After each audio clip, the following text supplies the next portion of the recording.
सलाम अलैकुम। अब तमाम बच्चों का मैं गजाला इस्तकबाल करती हूँ आपके फेवरेट शो में जिसका नाम है just for kids. I am sure बच्चों, कई सारे बच्चे हैं जिन्हें एनिमल्स बहुत पसंद है, मुझे भी काफ़ी पसंद है। ऐसे कई सारे बच्चे हैं जो पेट्स रखते हैं, कोई भी जानवर, पैरट, कैट, कोई भी ले लो। बहुत सारे बच्चों को एनिमल को पेट रखना बहुत पसंद है। वो इसलिए क्योंकि ये जो रिश्ता है वो बहुत ही खूबसूरत सा रिश्ता है, बहुत प्यारा रिश्ता है। आज की जो ये कहानी है वे कुछ ऐसी ही कहानी है। ये कहानी है एक रिश्ते की, एक जानवर और एक इंसान में वो प्यार का जो रिश्ता है उसकी कहानी है। आइए देखते हैं क्या है वो कहानी और क्या सीख आप हासिल करेंगे इस कहानी से। आइए देखते हैं। सलाम अलैकुम। वालेकुम अस्सलाम। बच्चों अपना नाम बताइए और साथ ही साथ मुझे बताइए कि आपकी फेवरेट एनिमल कौन है, पेट एनिमल। ठीक है, आप बताइए आपका नाम। युसरा। युसरा, मुझे बताइए आपकी कोई फेवरेट एनिमल है। Persian cats and rabbits. Persian cats and rabbits, wow, आपके घर में है। यस। ओह वाओ, खेलती हैं आप उनसे। यस। ध्यान रखती है आप उनका, उनके Yes. खाने पीने का। कभी ऐसा हुआ है कि वो बीमार पड़ गए हों। नहीं, नो। अभी तक नहीं हुआ है। वेरी गुड, आप इतना अच्छा ध्यान रखते हैं कि वो अब तक बीमार नहीं पड़े। Very good. और कोई, आप बताइए आपका नाम। कुलसुम जहरा। कुलसुम, मुझे बताइए कि आपके पास एनिमल्स हैं, पेट एनिमल्स। नहीं, बट आपको पसंद है पेट एनिमल। यस। कौन से वाले। फिश। फिश, आपको फिश पालना बहुत पसंद है। Oh how sweet. आप बताइए आपका नाम। सैयद तस्वीर आब्दी। अच्छा, आप मुझे बताइए कि आपको कौन सा एनिमल पसंद है। पैरट। आपको पैरट बहुत पसंद है, आपके पास है घर में, आप रखना चाहेंगे।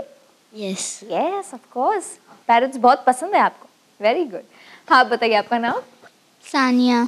सानिया, मुझे बताइए कि आपका फेवरेट एनिमल कौन सा है। Persian cat. पर्शियन कैट, मुझे लगता है कि काफ़ी लड़कियों के जो एनिमल्स है, पेट एनिमल्स, वो पर्शियन कैट है ना। मुझे भी पर्शियन कैट बहुत पसंद है। आपके पास है।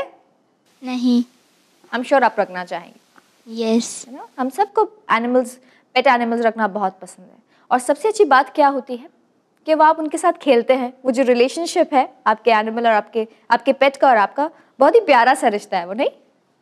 आप बताइए आपका नाम। अस्करी। अस्करी, आपके पास एनिमल है। यस। कौन सा एनिमल। टोटोटाइस। टोटॉइज, आपके पास टोटॉइज है। आप Yes. उसका ख्याल रखते हैं। यस। कितने साल से है। 1 year। 1 साल से आपके पास टोटॉइज है, आप उनका Yes. ध्यान रखते हैं, खाना पीना। Yes. Very good, I am very happy. आप बताइए। खिज़र मेहदी। खिज़र मेहदी, आपके पास एनिमल है। यस। Very very good. कौन सा। लव बर्ड्स और टर्टल। टर्टल और लव बर्ड्स। वेरी गुड, तो आप उसका ध्यान रखते हैं। आई एम श्योर ऐसा कभी नहीं हुआ होगा कि आप भूल गए उनको खाना देने। हुआ था एक बार। आप बताइए आपका नाम। अली असगर। अली असगर, आपके पास एनिमल है। नो। नहीं, बट आपको कोई पसंद है पेट एनिमल, यस। रखना चाहेंगे आप। यस। कौन सा। फिश। फिश रखना बहुत पसंद है आपको। So why not. I think जिनको भी फिश पसंद है, जिनको भी एनिमल्स पसंद है, नहीं है अगर आपके पास, तो भले छोटा सा एक फिश टैंक लाइए, फिश रखिए उसमें, उसको फीड कीजिए। It's very good to have a pet animal.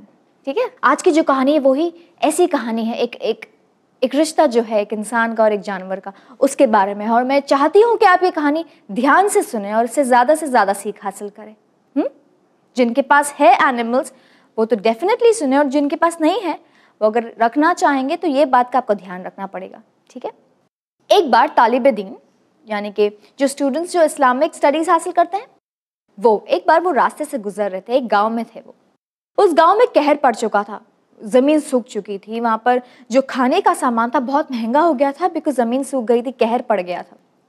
तो वो एक जगह से गुजर रहे थे, पूरे गांव का ये हाल था। तो उन्होंने देखा कि रास्ते में एक कुत्ता था और उसके कुछ बच्चे थे, और वो बहुत भूखे थे। इतने भूखे थे कि उनके हलक से आवाज़ ही नहीं निकल रही थी। वो कुत्ता खड़े नहीं हो पा रहा था, बहुत भूखा हो गया था वो। तो उसने अंदाज़ा लगाया कि हो सकता है कि ये कुत्ता बहुत भूखा है, क्योंकि खड़े भी नहीं हो पा रहा है और ना ही इसके हलक से आवाज़ निकल रही है, और उसके पास छोटे छोटे बच्चे हैं। मुझे लगता है इसे भूख लगी है। तो वो अपने घर गए और उन्होंने खाने का सामान ढूंढा, तो वहाँ पर उनके घर पे भी कोई खाने का सामान नहीं था, अनफॉर्चुनेटली। तो उन्होंने क्या किया कि उनके पास कुछ किताबें थी, वो किताबें वो लेके गए मार्केट में, और वो किताबों को उन्होंने बेच दिया। और उसके बाद वो वहाँ से जो पैसे मिले उन्हें, वो पैसे उन्होंने यूज़ किया खाना लेने में। जो थोड़ा भी खाना मिल रहा था बच्चों, वो बहुत महंगे दाम में मिल रहा था। वो इसलिए क्योंकि कहर पड़ चुका था, वहाँ पर ज़मीन सूखी हो चुकी थी, फार्मिंग नहीं हो रही थी, पानी नहीं आ रहा था, तो वहाँ पर जो भी सामान खाने का मिल रहा था वो बहुत महंगा हो चुका था। तो उन्होंने कहा कि ठीक है, भले ही महंगा हो लेकिन मैं कुछ तो खाना लूँगा वो बेचारे भूखे कुत्ते के लिए। वो पैसे दिए, जो बुक्स बेच के उन्हें पैसे मिले थे, और कुछ खाना लिया और उस कुत्ते को उन्होंने दिया और उसके बच्चों को दिया। अब बिलीव नहीं करोगे बच्चों कि वो कुत्ते ने और उसके बच्चों ने इतनी जल्दी वो खाना खाया क्योंकि वो इतने भूखे थे, और जैसे ही उन्होंने खाना खाया जैसे कि जान आ गई उन्होंने, और वैसे ही वो कुत्ता खड़ा हो गया।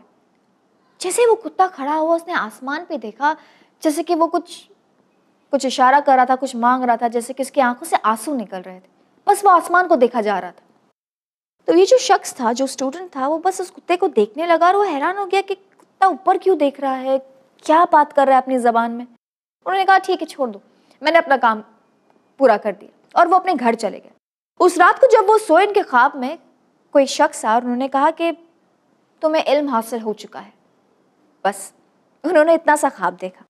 वो जब सुबह उठे तो उन्हें ये महसूस हुआ कि मैं जो इतनी सारी स्टडीज़ कर रहा था मुझे ऑलरेडी सब पता है। अचानक उनको इल्म मिल गया। जो स्टडीज़ वो इस्लामिक स्टडीज़ कर रहे थे, जो उनको सालों लग जाते स्टडीज़ हासिल करने में, नॉलेज हासिल करने में, वो जब सुबह उठे उनको मालूम पड़ा कि वो ऑलरेडी नॉलेजेबल हो चुके हैं। फिर उनको रियलाइज़ हुआ कि शायद ये अल्लाह ने मुझे दी है नेमत, क्योंकि मैंने उस कुत्ते के बारे में सोचा जो भूखा था, अपनी किताब बेचकर उसको खाना दिया। शायद इसलिए अल्लाह ने मुझे एक रिवॉर्ड में मुझे इल्म दे दिया जिसके लिए मैं इतनी पढ़ाई कर रहा था। अब आप मुझे बताइए कि आपने इस कहानी से क्या सीखा? आप बताइए। हमें जितना हो सके उतना हमारे पेट्स के लिए केयर करना चाहिए। सिर्फ और सिर्फ पेट्स के लिए नहीं, अगर हम कोई दूसरे ऐसे जानवर को देखें तो हमें उसे भी खाना दे देना चाहिए डेफिनेटली, और उसकी केयर करना चाहिए। Very good, very good. सिर्फ हमारे पेट्स के लिए नहीं बच्चों, बल्कि जो भी जानवर आपको रास्ते में दिखे भूखे, या कोई भी जानवर, आप उनको एक बिस्किट खरीद लीजिए और उसको बिस्किट दे दीजिए। चाहे कुत्ता हो, अगर बिल्ली है तो दूध दे दीजिए, अगर आपके घर में दूध है तो दे दीजिए। जो भी रास्ते में आपको एनिमल दिखे आप उनकी मदद कीजिए। ये हमारे इस्लाम में है, ये हमारी टीचिंग्स में है।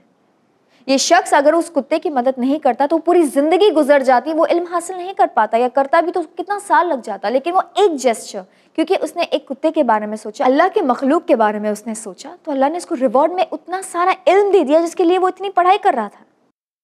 कोई भी जो अल्लाह की राह में कोई भी इंसान कुछ काम करता है तो अल्लाह उसे ज़ाया नहीं जाने देता, भले ही वो एक जानवर को खाना खिलाना क्यों ना।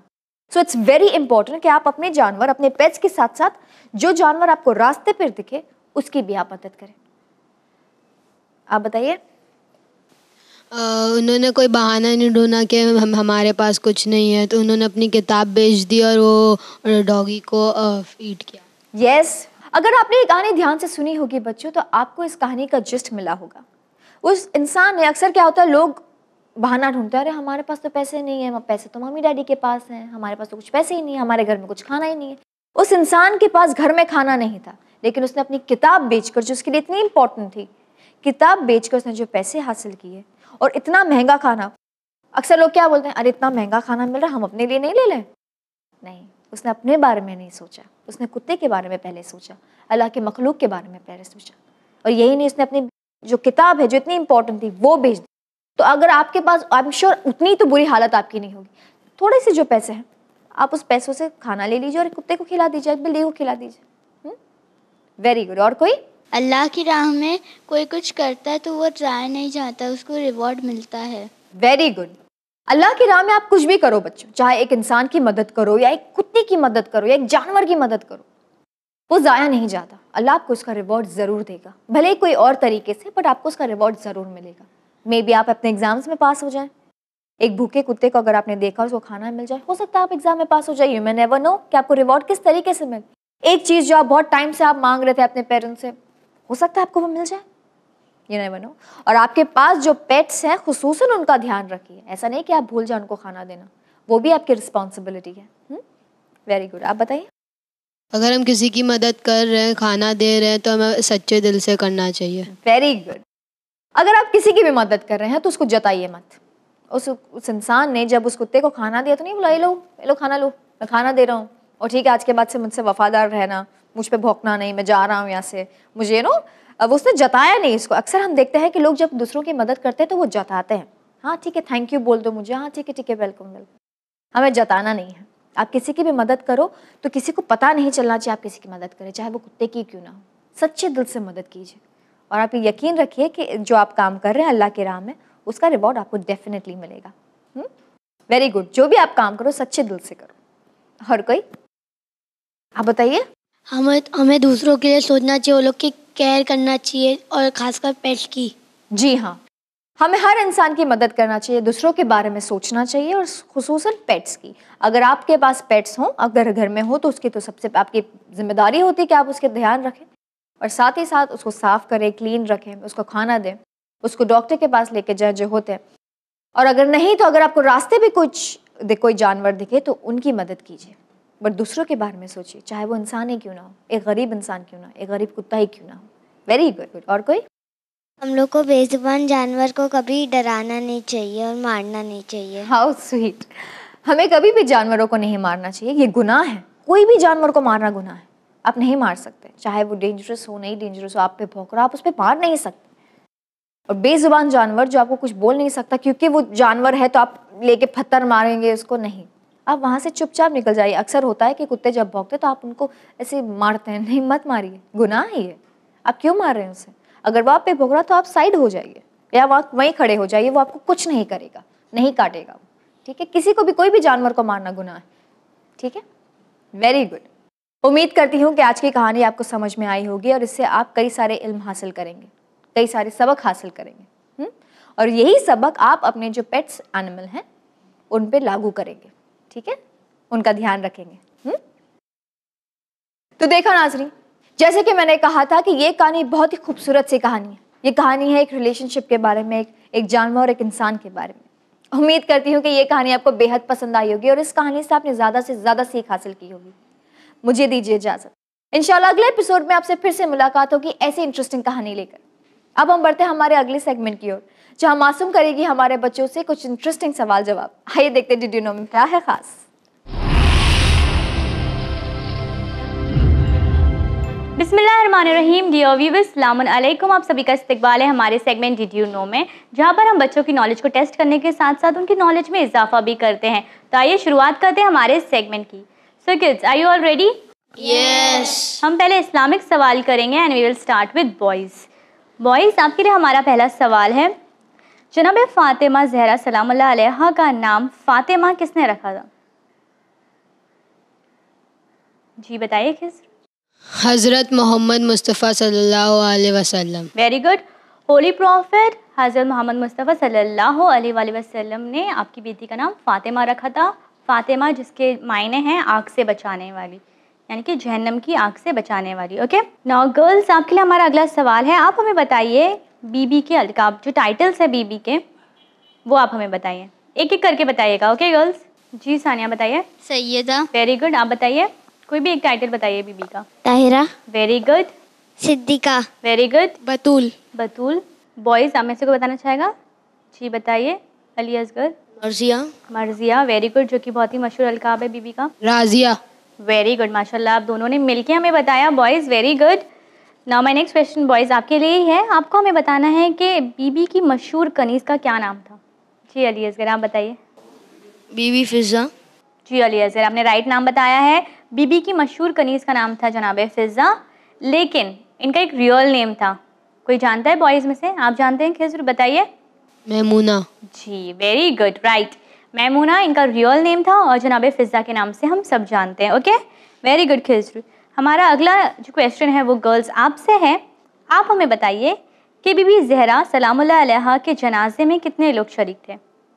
आप जानती हैं? बताइए सानिया। 90। नो। कोई जानते हैं? यूसरा बताइए। 13। यस, 13 लोग शामिल थे, not 90। Okay, very good Yusra. हमारा अगला सवाल बॉयज़ आपसे है। आप हमें बताइए रसूल खुदा सल्लल्लाहु अलैहि वसल्लम की रहलत के बाद बीबी कितने दिन जिंदा रहीं? तीनों जानते हैं? जी आप बताइए। 90 days. Are you sure 90 days? Ali Asghar, आप बताना चाहेंगे कितने डेज? 70 डेज। 70 डेज। आप कह रहे हैं 70 डेज और आप कह रहे हैं 90 days. Actually you both are correct, क्योंकि दो रिवायत मिलती हैं हदीसों में। और दोनों रिवायतों के हिसाब से कुछ रिवायत कहती है 70 डेज एंड सम रिवायत से 90 डेज। तो यू बोथ आर करेक्ट। 70 भी दिन माने जाते हैं और 90 दिन भी माने जाते हैं। Now my next question is for girls. Girls आप हमें बताइए कुरान मजीद की वो कौन सी आयत है जो बीबी के घर में नाजिल हुई थी? बहुत ही मशहूर आयत है ये, हम सब जानते हैं। युसरा के अलावा कोई आंसर कर सकता है? आप बता सकती हैं तस्वीर? इट्स अ वेरी फेमस आयत, इट्स इन सूरह अल अहज़ाब, इट इज़ 33 आयत। कोई जानता है युसरा के अलावा? चलिए युसरा आप ही बताइए। आयत तथीर। जी, आयत तथीर विच इज़ 33 आयत ऑफ सूरह अल अहज़ाब, और ये बीबी के घर में नाजिल हुई थी। बहुत ही फेमस वाक़या भी आप लोग जानते हैं ना? जानते हैं हदीसी किस्सा का? उसी से मुतालिक हमारा अगला सवाल है। हम सभी जानते हैं कि पंचतन जमा हुए थे चादर के नीचे, और ये वाक़या हदीसी किस्सा की शक्ल में हमारे साथ मौजूद भी है, लोग इसे बरकत के लिए पढ़ते भी हैं। तो आपको हमें ये बताना है कि चादर का क्या नाम था? बीबी की जो चादर थी इसका क्या नाम था? It's very famous. जी, बॉयज़ के लिए ये हमारा सवाल है। जी अली असगर बताइए। किस्सा अमानी। Very good, right answer. अब दोनों टीम्स ने हमें इस्लामिक सवालों के जवाब दे दिए हैं। अब हम बढ़ते हैं हमारे कौन से सवालों की तरफ?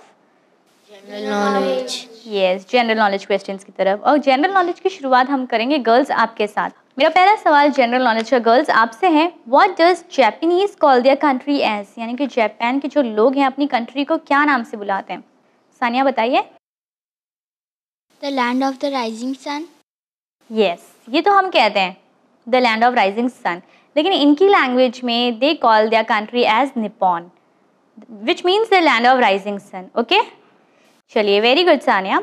हमारा अगला सवाल है बॉयज़ आपके लिए। आप हमें बताइए हु बिल्ड द फेमस बुलंद दरवाज़ा इन गुजरात? आप बताइए अस्करी। शहंशाह Akbar.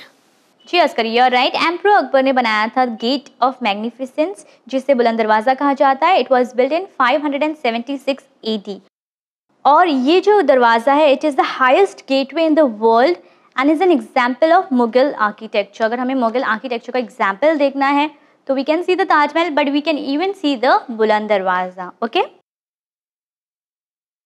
Now my next question is for girls. आप हमें बताइए कि if Chandigarh is capital of Punjab, what is the capital of Haryana? यानी कि अगर चंडीगढ़ कैपिटल है पंजाब का, तो हरियाणा का क्या कैपिटल है? Girls you don't know? Haryana का भी जो कैपिटल है वो है Chandigarh. It serve as the capital, common capital of both the states. Punjab का भी कैपिटल है चंडीगढ़ और हरियाणा का भी जो कैपिटल है वो है Chandigarh. Okay, now my next question is for boys. Boys आपको हमें फुल फॉर्म बताना है, ठीक है? बॉयज़ आप हमें बताइए if RAM stands for random access memory, what does ROM stands for? ROM, what does ROM stands for? Ali Asghar बताइए। Read only memory. जी, read only memory means ROM and random access memory means RAM. Very good. Now my next word जो है वो आपको full form हमें बताना है, ठीक है? आपके लिए वर्ड है गर्ल्स नासा। इसका फुल फॉर्म बताइए हमें। नासा जो कि बहुत ही famous American space research centre है, जो नासा है उसका फुल फॉर्म आपको हमें बताना है। National Aeronautics Space Administration. National Aeronautics and Space Administration. Very good Yusra. Girls जैसे कि हम सब जानते हैं कि ये जो स्पेस सेंटर है that is in US, Indian space organisation है इसरो। इसका फुल फॉर्म आपको हमें बताना है। जी खिजरू बताइए। Indian Space Research Organisation. Yeah, और इसके हेडक्वार्टर्स कहाँ पे? Bangalore. Very good. Indian Space Research Organisation is ISRO, और इसके जो हेडक्वार्टर्स है वो है बैंगलोर में। Very good. Now my next word वो है गर्ल्स आपके लिए WiFi, internet connection. What does WiFi stands for? We know it right? बहुत फेमिलियर है हम ये वर्ड के साथ, है ना? जी गर्ल्स बताइए। बॉयज़ आप जानते हैं, बताइए। हमें आधा मालूम है। बताइए। WRI का वायरलेस इंटरनेट है। वाईफाई में जो WI है that stands for wireless. Very good Khizru. And FI का जो है वो है fidelity, wireless fidelity. Okay, can you repeat girls? कोई रिपीट कर लेगा? Wireless fidelity. Very good, wireless fidelity, WiFi. Now my next word is for boys. Boys आपके लिए है PDF। ये वर्ड से भी हम बहुत फेमिलियर हैं। हम देखते हैं कि जो भी हमें फाइल्स चाहिए होती है या फिर आजकल तो बुक्स भी अवेलेबल है PDF फॉर्म में, so what is PDF? What is the full form of PDF? जी आप जानते हैं? Portable document format. Very good, it is portable document format, PDF। Very good. जैसे कि आपने हमें अभी फुल फॉर्म्स बताए हैं, I will give you some words, इसकी स्पेलिंग बतानी होगी। For boys the spelling is aeronautics. जी बताइए Askari. AERONAUTICS। Very good Askari, माशाल्लाह आपने सही स्पेल किया है। गर्ल्स, आपके लिए हमारा वर्ड है एस्ट्रोनॉट। हु है एस्ट्रोनॉट बाय द वे? जो स्पेस में ट्रैवल करते। जी, those who are train to travel in space are known as astronauts. So tell me, what is the spelling of astronaut? अच्छा सानिया बोलिए एस्ट्रोनॉट की spelling. ASTRONAUT। Very good. The spelling of astronaut is correct. Now my next word for boys is administration. Ali Asghar आप बताइए। ADMINISTRATION। Very good. आपने एक ही गो में बोली है। Very good. Right spelling is administration की ADMINISTRATION. Now my next word for girls is organization. ORGAZITION। कोई और स्पेल करना चाहेगा? जी बताइए Yusra. ORGANIZATION. Yes, the spelling is right, but we can also spell it with S. Do you know this? The spelling of organization, we can also spell it with ORGANISTION. Both the spellings are correct. Very good, Yusra. यहाँ पर दोनों team से बखूबी से answer किया है, लेकिन हमारी विनिंग टीम बॉयज़ आप हैं। कॉन्ग्रेचुलेशन। You're welcome. नाज़रीन, ये था हमारा सेगमेंट डिड यू नो। आइए अब बढ़ते हैं हमारे थर्ड इंटरेस्टिंग सेगमेंट की और देखते हैं क्या है खास हमारे बच्चों के लिए हमारे तीसरे सेगमेंट अमेजिंग फैक्ट्स में।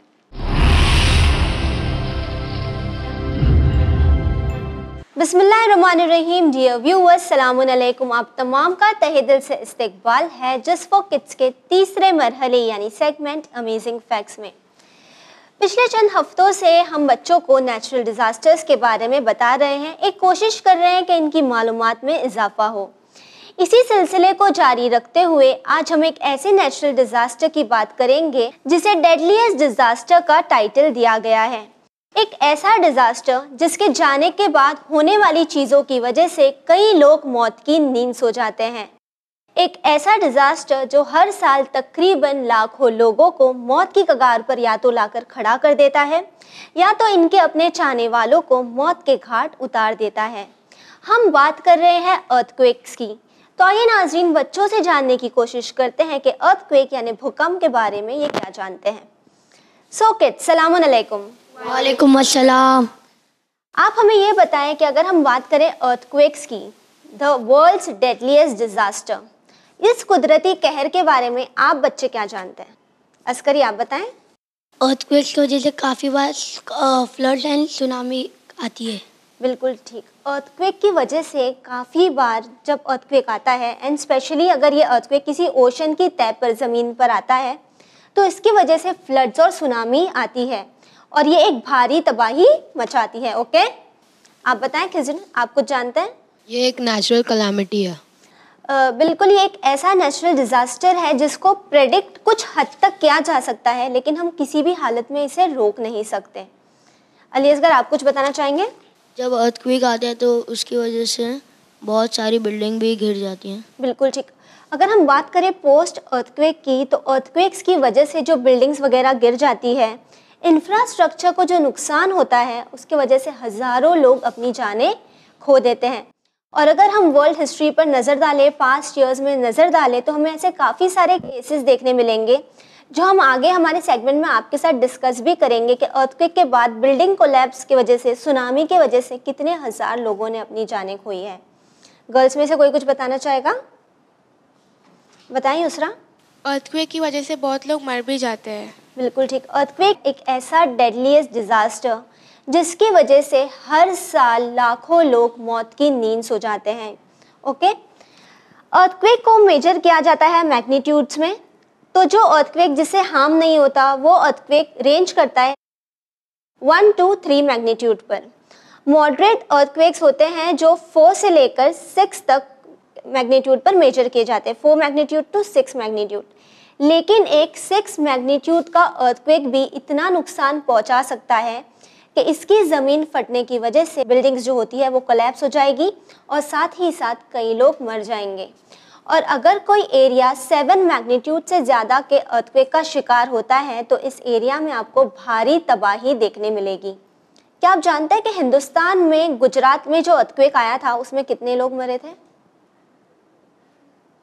हिंदुस्तान में, हमारे मुल्क इंडिया में, गुजरात में जो अर्थक्वेक आया था ईयर 2001 में, उसमें तकरीबन 20,000 लोग मरे थे। That's really sad. Yes, it is very sad. जैसे कि हमने बात की इंडिया की, तो इंडिया के अलावा अगर हम देखें वो कौन सी कंट्री है जहाँ पर सबसे ज़्यादा अर्थक्वेक आने के चांसेस हैं? Which country is said to be the country which is most affected by earthquakes? आप बताएं खिज़र। जापान। बिल्कुल ठीक, जापान एक ऐसा मुल्क है, एक ऐसी कंट्री है जहां सबसे ज़्यादा अर्थक्वेक आने के चांसेस है। मार्च 2011 में जापान के तोहोकू में जो अर्थक्वेक आया था वो मैग्नीट्यूड 9 का था, जिसकी वजह से ये एक ऐसा अर्थक्वेक था जिसने जापान के इंफ्रास्ट्रक्चर को पूरी तरह से डिस्ट्रॉय करने की कोशिश की थी। इस अर्थक्वेक ने तकरीबन 15,000 लोगों की जानें ली थी। अब किस, जैसे कि हम जानते हैं कि जापान एक ऐसा मुल्क है, एक ऐसा कंट्री है जहां सबसे ज़्यादा अर्थक्वेक आते हैं, तो कौन सी चीज़ों का इंतज़ाम यहाँ किया जाता होगा, या ये लोग अर्थक्वेक से अपने आप को प्रोटेक्ट करने के लिए यहाँ के इंजीनियर्स ने, यहाँ के आर्किटेक्ट्स ने क्या किया होगा? बताएं खिज़र। उन्होंने स्प्रिंग टाइप बिल्डिंग्स बनाई थी। बिल्कुल ठीक, यहाँ पे जो बिल्डिंग्स है वो कुछ इस तरह बनाई गई है कि उसमें स्प्रिंग्स है और टायर्स हैं। जब इन्हें इस बात का अंदेशा होता है, इन्हें लगता है कि इनकी कंट्री को अर्थक्वेक हिट करने वाला है, तो वो इस टेक्नोलॉजी का इस्तेमाल करते हैं। Okay, yes. किड्स, आप तमाम को ये बात पता होगी कि 2004 में इंडियन ओशन में अर्थक्वेक आने के बाद एक बहुत ही बड़ी सुनामी आई थी। किड्स, क्या आप जानते हैं कि इस सुनामी के वजह से कितनी कंट्रीज इफेक्ट हुई थी? बताएं अस्करी। 14। बिल्कुल ठीक, इस सुनामी के वजह से तकरीबन 14 कंट्रीज में तबाही देखने मिली थी और तकरीबन इस सुनामी के वजह से 2 लाख लोगों ने अपनी जानें खोई थी। That's very destructive. Yes, that's very destructive. एक अर्थक्वेक की वजह से किसी भी कंट्री का इंफ्रास्ट्रक्चर पूरी तरह डिस्ट्रॉय हो सकता है और साथ ही साथ इन्हें इकोनॉमिक और ह्यूमन लॉस भी काफ़ी ज़्यादा हद तक हो सकता है। Okay, Yes. अच्छा किड्स, आप हमें ये बताएं, क्या आप ये जानते हैं कि अर्थक्वेक्स आते किस तरह हैं? हमने बात की कि अर्थक्वेक्स की वजह से कितना ज़्यादा डिस्ट्रक्शन होता है, वो कौन सी कंट्री है जहाँ सबसे ज़्यादा हमें अर्थक्वेक देखने मिलते हैं। हमने ये भी देखा कि इंडिया में, गुजरात में आने वाले अर्थक्वेक की वजह से कितने लोगों की, तकरीबन 20,000 लोगों की जानें गई थी। लेकिन क्या आप में से कोई ये जानता है कि अर्थक्वेक्स क्यों आते हैं, किस तरह आते हैं? बताएं खिज़र। जो ज़मीन के नीचे जो वो रहता है कोर, उसमें अगर शिफ्ट हो जाता है उसके वजह से अर्थक्वेक आता है। बिल्कुल ठीक खिज़र, वेरी गुड। ज़मीन की तह में, अर्थ के क्रस्ट में टेक्टोनिक प्लेट्स होती हैं।